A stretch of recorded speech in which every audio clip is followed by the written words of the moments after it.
hazır mıyız? Kaybetmek, vazgeçmek, pes etmek. Hepsi birer seçenek. Joshua Kimmih'e göre ise ihtimal tek. Savaşmak, direnmek ve güçsüzsün diyenleri pişman etmek.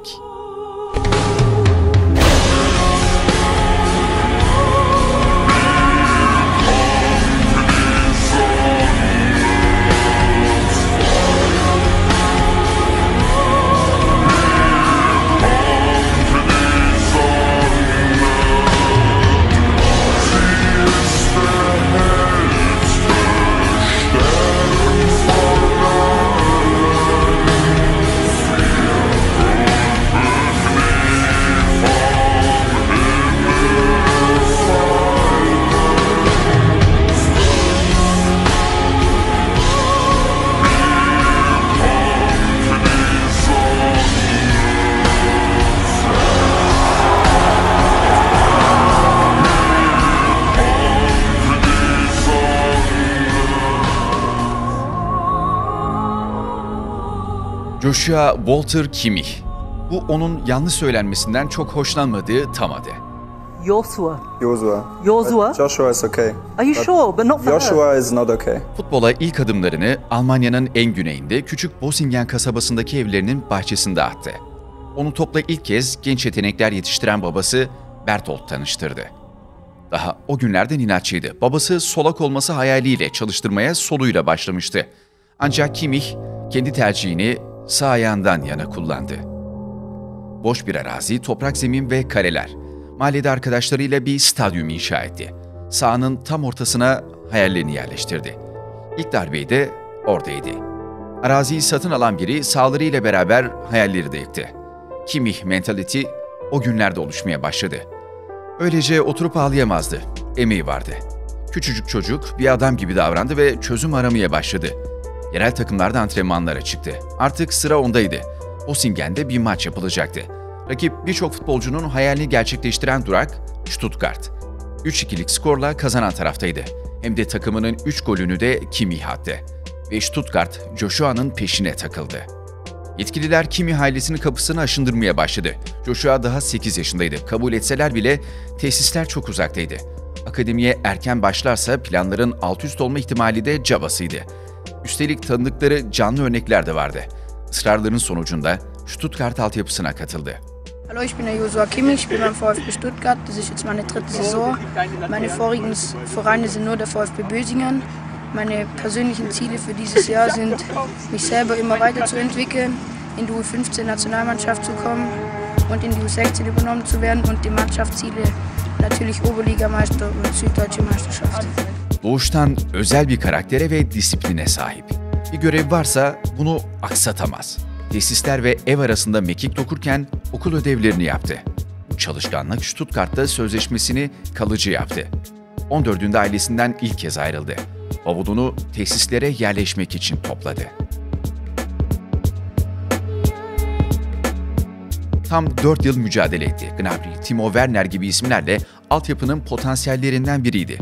Tek işi sahaya çıkıp antrenman yapmak da değildi. Yemeklerden sonra etrafı da temizleyen bir çömezdi. Hayalleri Bosingen'deki stadyumla ilk kez yıkılmıştı. Kırık Kalpler durağında ikinci perde. 18'ine geldiğinde bir yıkım daha. Kimmih'e göre A takım olmasa da en azından 3. ligde yer alan ikinci takım için hazırdı. Ancak takıma katılması için kapıları aşındıran Stuttgartlı yöneticiler onu bu kez kelimenin tam anlamıyla yarı yolda bıraktı. Altyapıdan terfi için güçsüzsün, yeterince iyi değilsin gibi cümleler söylendi. Kimmih aynı fikirde değildi. Yolu mutlaka vardı, tıpkı küçükken sahaları yıkıldıktan sonra bulduğu gibi. Ona forma vermeyen, ona inanmayanların yanında artık duramazdı. Elleri için ona inanan birileri gerekliydi. Stuttgart için ailesini ikna eden antrenörlerden birinin Leipzig'e gittiğini öğrendi. Burada tanıştığı Ralf Rangnick, Joshua ile görüştükten sonra transfer olmasını istedi. Ailesinden daha da uzaklaşacaktı ama tamam dedi. Stuttgart'ta Kimmih'e zaten güvenmediği için diretmedi. 500.000 euroluk bonservis yeterliydi.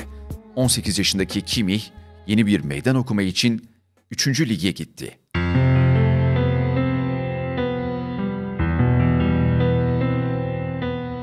Hayatının en zor zamanlarından biriydi. Evden uzak, kasık sakatlıklarıyla mücadele ediyordu. Zamanını iyileşmek ve kendi versiyonunun en iyisi olmak için geçirdi. Antrenman sahasını hep en son Kimmich terk etti. Kulağında Stuttgart altyapı hocalarının "güçsüzsün, yeterince iyi değilsin" sözleriyle 3. lig sahnesine çıktı. İçin için yanarak beklediği o gün geldi. Ligin 28. haftası. Leipzig, Stuttgart B takımı deplasmanında. Skor 2-0. Kazanan Kimmich'li Leipzig. 82 dakikalık performansı ilk pişmanlık için yeterliydi. Takımıyla sezon sonunda bir üst lige yükseldi. Son 2 yılı savunmada 29 maça çıkarak geçirdi. 2 gol, 2 asistle 4 de skor katkısı verdi. 20 yaşındaydı, kolunda kaptanlık pazubandı yoktu.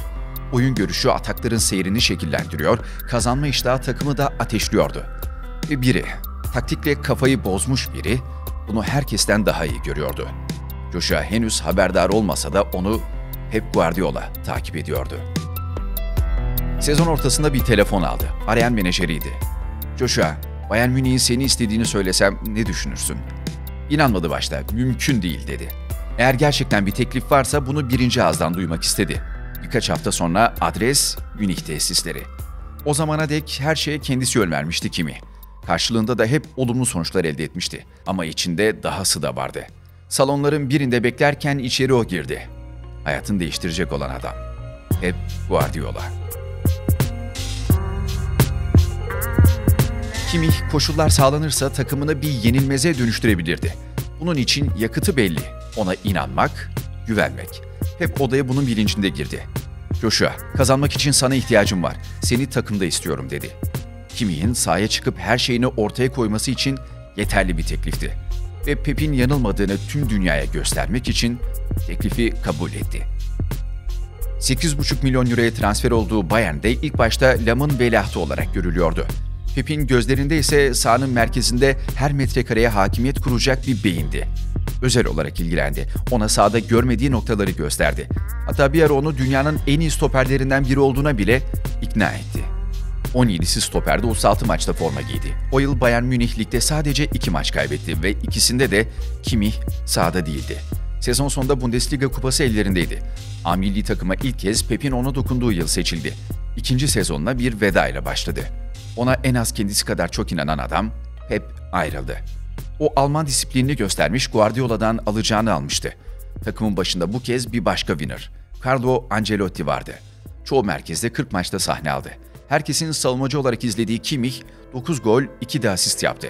Sezon sonu senaryo aynı. Şampiyonluk kupası yine Joshua'daydı. Küçükken Barcelona'dan Xavi örnek aldı. Kendi cümlesiyle aktaralım, gençlik yıllarında onu taklit etmeye çalıştı. Zaman geçtikçe de defanstan uzaklaşıp benzer rolü Bayern'de devraldı. Kazandığı ve kazanma ihtimali olan her kupaya iştahlı ve açtı. Bundesliga'da şampiyon kelimesi lig tarihinin en uzun serisini yakalayan Bayern'le kanıksandı. Ama vardı yine bir hayali.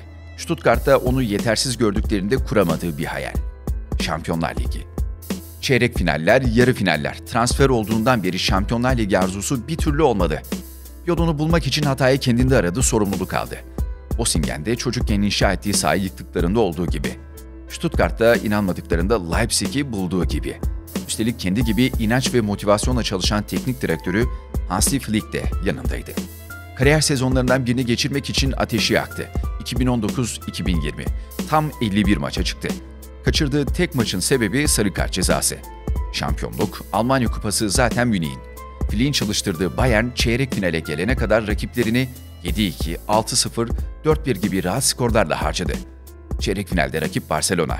Maç Covid sebebiyle tek ayaklıydı. Rövanş olmayacaktı. Yani ya tamam ya devam. Seyircisiz oynanan maçta Sloven hakem Damir Skomina düdüğü çaldı. Açılışı 4. dakikada Müller yaptı. Alaba kendi kalesine attı. Dakika 31'e geldiğinde skorboardta 4-1'lik hiç kimsenin beklemediği bir tablo vardı. 57'de Suarez 4-2 yapsa da Barcelona geri dönüş olmadığını Joshua'nın golüyle anladı. Bir tarafta tarihi hezimet, diğer tarafta unutulmaz galibiyet. Bayern 8-2'lik skorla Katalanları saf dışı bıraktı. Kimmich 90 dakika sahada kaldığı maçta 1 gol, 1 asistle oynadı. Yarı finalde 3-0'lık Lyon galibiyetinde de 2 asist yaptı. Ve final. Rakip Neymar'lı, Mbappe'li, Di Maria'lı Paris Saint-Germain. İki taraf içinde kaçan fırsatlar, gole yaklaşılan anlar. Eşitlik bir türlü bozulmadı.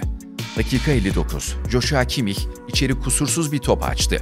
Koman'ın kafayı vurması için zıplamasına gerek bile kalmadı. Son düdük çaldı. Bayern Münih 7 yıl aranın ardından Şampiyonlar Ligi'ni Kimmich'in asistini yaptığı o golle kazandı. Kariyerine birlikte başladığı Gnabry'i yanına aldı ve yere uzandı. 2013'te Robben'in Schweinsteiger'le yaptığı gibi. Tarihe geçecek sahne kupadan da fazlasıydı.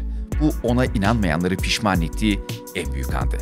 Artık herkes ona yapamazsın dediklerinde neler olabileceğini anladı. O final bir düelloyu da başlattı. Neymar o geceyi hafızasına gözyaşlarıyla kazıdı. Sonraki sezon yine Şampiyonlar Ligi aynı eşleşme. Aşama bu kez çeyrek final. Kar yağışlı buz gibi bir Allianz Arena akşamı. Soyunma odasına Paris Saint-Germain 2-1 önde girdi.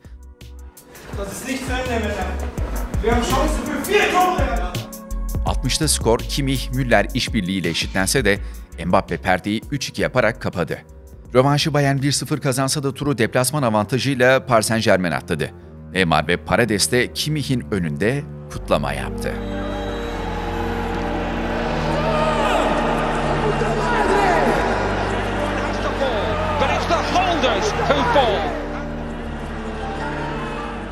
Eğer Kimmich'le savaşa girdiyseniz genelde son sözü o söyler.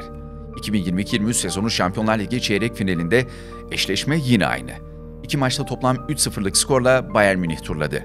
Ve Kimmich bireysel aldığı düelloyu son kazanan olarak noktaladı.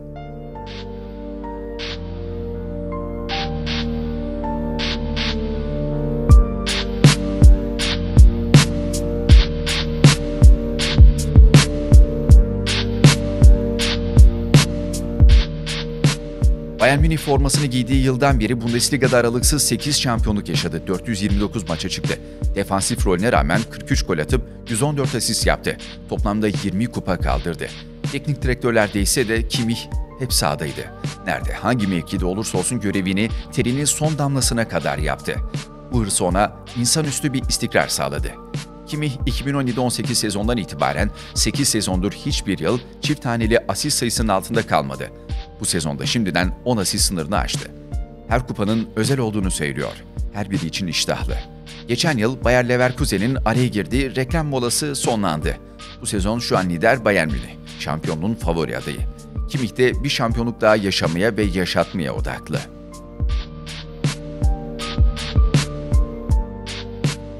Sahanın dışında da, içinde de bir alfa. Örneğin saç tıraşı. Peaky Blinders'ın alfası Thomas Shelby bu konuda Kimmich'in ilham kaynağı. Eşine ve çocuklarına hayatını adamış bir aile babası. Hatta ona göre çocukların annesi Lina bu hayattaki en büyük şansı.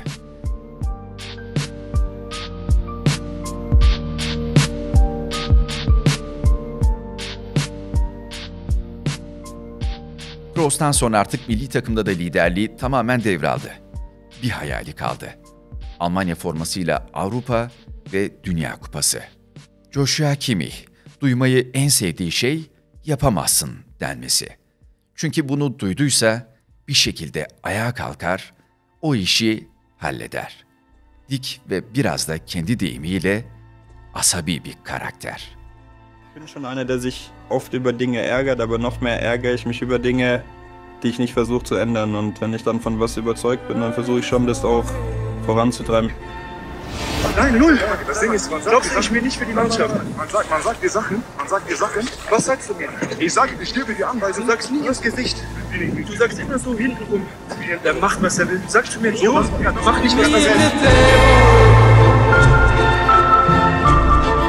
Walking side by side. Me and the devil. Walking side by side.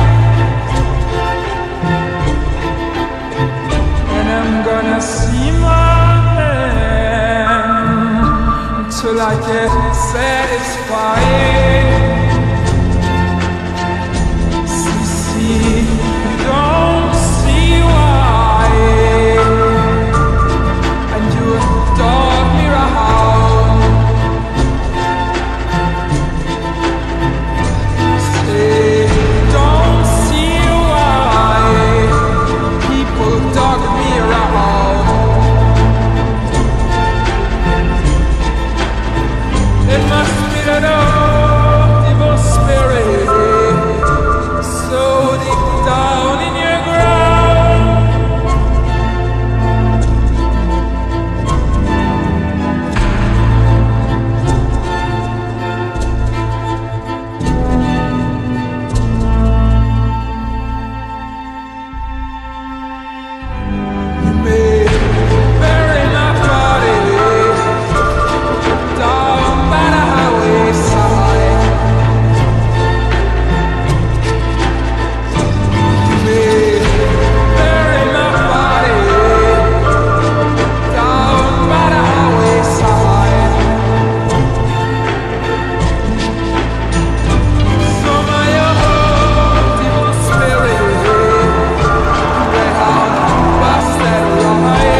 Joshua Kimmich. Kimmich. Ich. Yes. Kimmich. Me and the devil.